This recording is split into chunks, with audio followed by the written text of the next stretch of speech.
For my master's research, I spent 3 months here in Ja sam Sarajevo. provela 3 mjeseca za magistarsko istraživanje gdje sam intervjuirala bosanske muslimanke koje su bile žrtve etničkih silovanja tokom bosanskog rata 90. godina.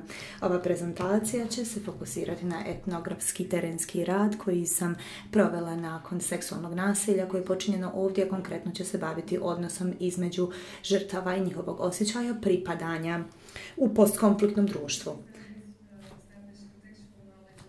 Zbog kontekstualnog znanja na ovoj konferenciji nema potrebe da predstavlja multietničku strukturu koja je složena kao i sam rat, tako da ću konkretno preći na samu temu istraživanja. Sistematska silovanja bosanskih muslimanki od strane srpskih muškaraca tokom sukoba bio je način da se promijeni stanovništvo bosanskih muslimana u srpsko stanovništvo. Silovanje je korišteno kao instrument etničkog čišćenja, iako silovanje nije nužno rezultiralo trudnoćom i silovanje također nije vodilo do 100% srpske djece. Ipak silovanje se smatralo načinom da se povrati srpski ponos na neki način. Povrati koristim kao glagol zbog toga što mitološki narativi u stvari vode do muslimana u Osmanskom carstvu, gdje je propaganda bila da su bosanski muslimani u stvari simbolička reprezentacija Osmanlija. Jedno od pitanja koje me najviše zanimalo jeste zašto su žene bile cilj povrata tog kolektivnog ponosa. Kad posmatramo etničke grupe i načine ponašanja muškaraca i žena, to je nešto što nam leži u srži etničkih struktura.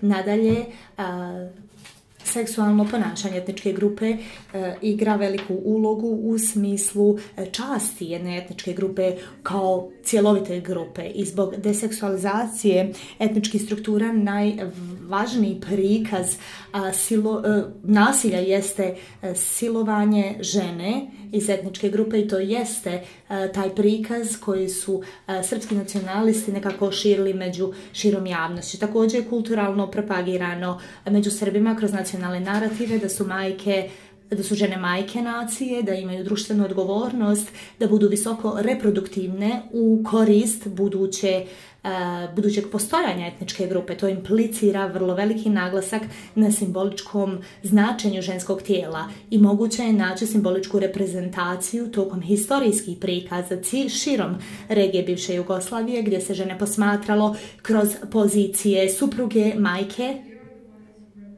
i one su bile te koje su predstavljale čast porodice, čime se znači žena pozicionirala kao i ona koja je mogla predstavljati sramotu za cjelokupnu porodicu. Smatra se u etničkim zajednicama da se čast porodice čuva tako što se čuva čast žene, tako što se žena udaje i što se stimulira da rađa djecu. I tom logikom napad i silovanje bosanskih žena je za srpske nacionalističke snage bio u stvari napad simboličke reprezentacije etničkog kolektivnog identiteta kao cjelokupnog i transformiranje žena u potencijalne simbole sramote.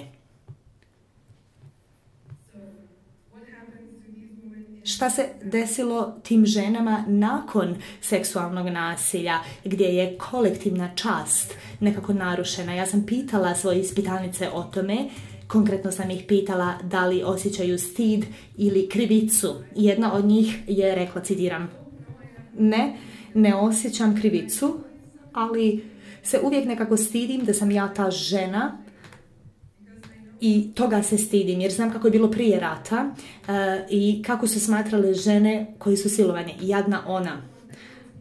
Nisam htjela da me iko žali i ne želim o tome razgovarati. Ratno silovanje ima cilj da razbije porodicu i ne radi se o ubistvu, već kulturološkom ubistvu grupe. I ono što je konkretno genocidnoj namjeri ratnih silovanja jeste šteta koja se nanosi ne samo na nečijem tijelu, već i na socijalnoj vitalnosti žrtve Preživjeli mogu postati, odnosno preživjele društveno mrtve, a ne fizički mrtve. A društveno, odnosno socijalno mrtvilo utiče potpunosti na društvene mreže i kompletan život osobe, jer ona postaje izolirana. Ja mislim da je upravo ta socijalna smrt nešto čega se moja ispitanica boji. Boji se u smislu aktera u svojem okruženju koji je možda ne smatraju više dijelom zajednice.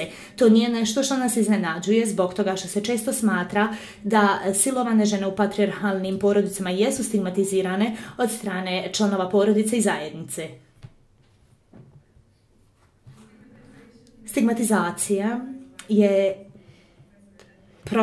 koncept stigmatizaciju je jedan profesor nazvao drugom traumatizacijom žrtava i takvi negativni stavovi prema tim ženama tjeraju žene da se zatvore i da ne govore o tim seksualnim napadima i zlostavljanjima, što njima nekako onemogućava izlječenje psihološko, socijalno i fizičko.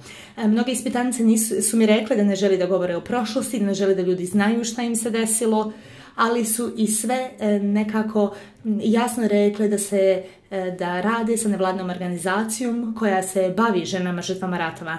Ta organizacija se zove Žene žrtve rata, a i same žene često nastupaju u medijima članice te organizacije, tako da postoji i otvoreni govor kroz tu organizaciju o tim iskustvima.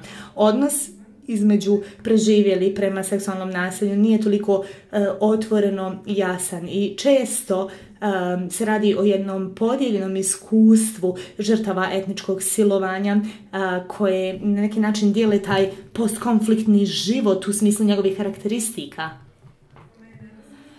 U mojoj analizi konsultirala sam feministički model pomoći žrtvama, odnosno preživjelima traume, gdje se radi na snazi preživjelih i na osnaživanju samih pomagačica tih žena. I ti modeli su osnažujući zato što u procesu pomaganja osnažuju tu ulogu, odnosno snagu žene.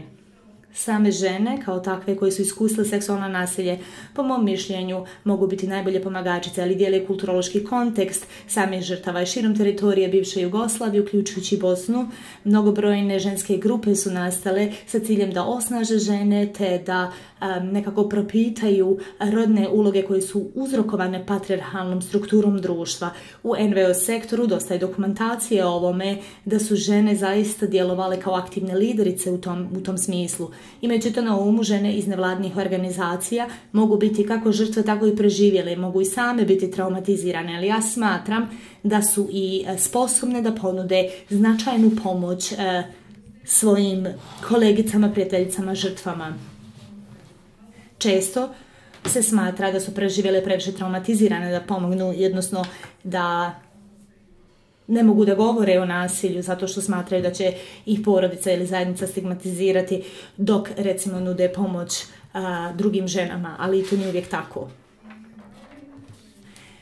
Osnaživanje i jačanje veza među žrtvama postali su mi veoma jasni tokom jednog memorijala gdje sam otišla u Višegrad zajedno sa jednom nevladnom organizacijom. Na tom događaju sam vidjela na koji način se žene međusobno povezuju da bi se sjećale onoga kroz što su prošle, te iako je bilo to vrlo intenzivno iskustvo, žene su se sastajale u više navrata svake godine da obilježe određene datume.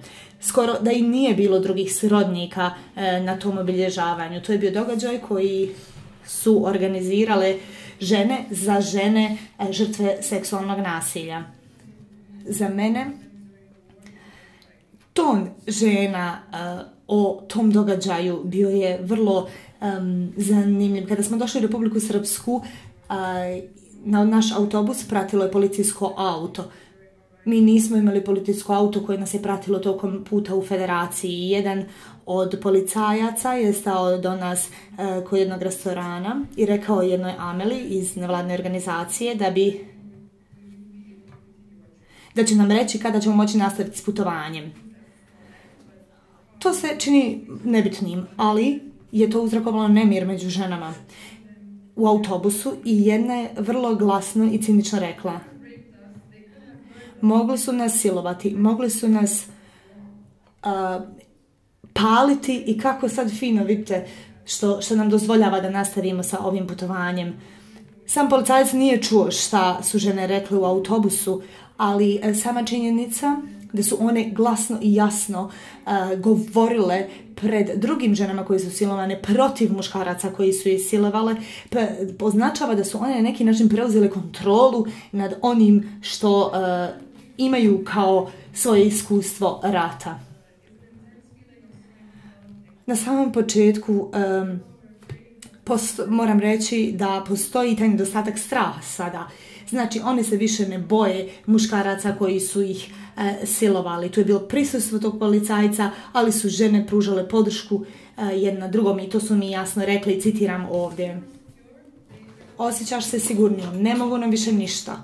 Ima nas toliko mnogo, sve smo jednake, jednostavno smo jednake. Imamo isti problem koji nosimo sa sobom i međusobno se razumijemo. Drugačije je kad neko nema to iskustvo i kada mi pokušavamo to ispričati. Kraj citata. Ako ste okruženi drugim žrtvama ili u kontaktu sa onim koji su isto preživjele, to se može smatrati značajnim faktorom na putu oporavka za bosanske muslimanke, makar one s kojima sam ja razgovarala. Iako se ona možda u potpunosti neće oporaviti, njihov cilj jeste da uživaju u životu i da nastave u svojim aktivnostima i radu. I ne samo da te žrtve nemaju osjećaj krivice, one su često to naglašavale. One su se spominjale da su i starije žene i djevojčice silovane, pričale su mi o tome, ali su jasno izražavale da nisu one krive za ono što se desilo. One međusobno i na drugoj pružaju snagu da bi imale snage da nastave dalje. I upravo taj osjećaj zajedništva, one smatraju da su jednake i smatraju da samo druge žrtve ih mogu u potpunosti razumjeti. Ta nevladina organizacija je omogućila to pripadanje, osjećaj pripadanja na temelju zajedničkog iskustva. S druge strane, kulturološko okruženje im je onemogućilo da nekako nađu podršku drugima nakon seksualnog nasilja. I da zaključim, želim reći da u mom mišljenju ove žene trebaju jedne druge da bi preradile prošlost, ali i s druge strane da bi se sjećale te da bi njihove priče nastavile da žive i da ih se ne zaboravi. Hvala vam.